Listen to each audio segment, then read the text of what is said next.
ગુજરાતમાં અનુસૂચિત જનજાતિના વિદ્યાર્થીઓ ઉચ્ચ અભ્યાસ કરી શકે એ માટે છેલ્લા 2010 થી પોસ્ટ ગ્રેજ્યુએટ સ્કોલરશિપની યોજના ચાલુ હતી, જેના થકી બીએસસી નર્સિંગ હોય, જીએનએમ નર્સિંગ હોય, ડિગ્રી એન્જિનિયરિંગ હોય જેવા અનેક ઉચ્ચ કક્ષાના અભ્યાસો માટે વિદ્યાર્થીઓ એ સ્કોલરશિપના આધારે ભણી શકતા હતા.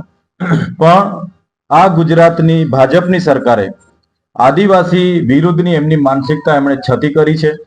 28/10/2024 રોજ એમના આદિજાતિ વિકાસ વિભાગે એક પરિપત્ર પાડીને આ સ્કોલરશિપની યોજનાઓ બંધ કરવામાં આવી છે.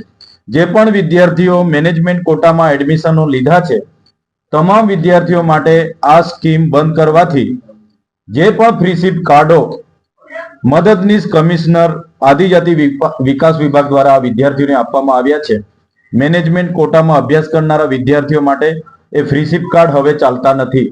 સાથે જે સ્વનિર્ભર કોલેજો હતી, જેમણે મેનેજમેન્ટ કોટામાં વિદ્યાર્થીઓને એડમિશનો આપ્યા હતા, એ કોલેજો હવે આ આદિજાતિ વિદ્યાર્થીઓ પર પ્રેશર લાવી રહી છે કે તમે કાં તો રોકડા ફી ભરો, કાં તો તમે તમારું એડમિશન કેન્સલ કરાવો, અને ડોક્યુમેન્ટ પણ રિટર્ન કરી રહી છે.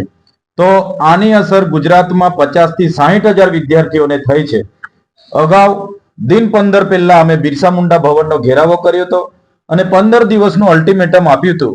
ત્યારે હવે અમે આ અઠવાડિયામાં દરેક જિલ્લાના આદિજાતિ મદદનીશ કમિશનરની કચેરીએ આ જ રજૂઆતો માટે જવાના છે.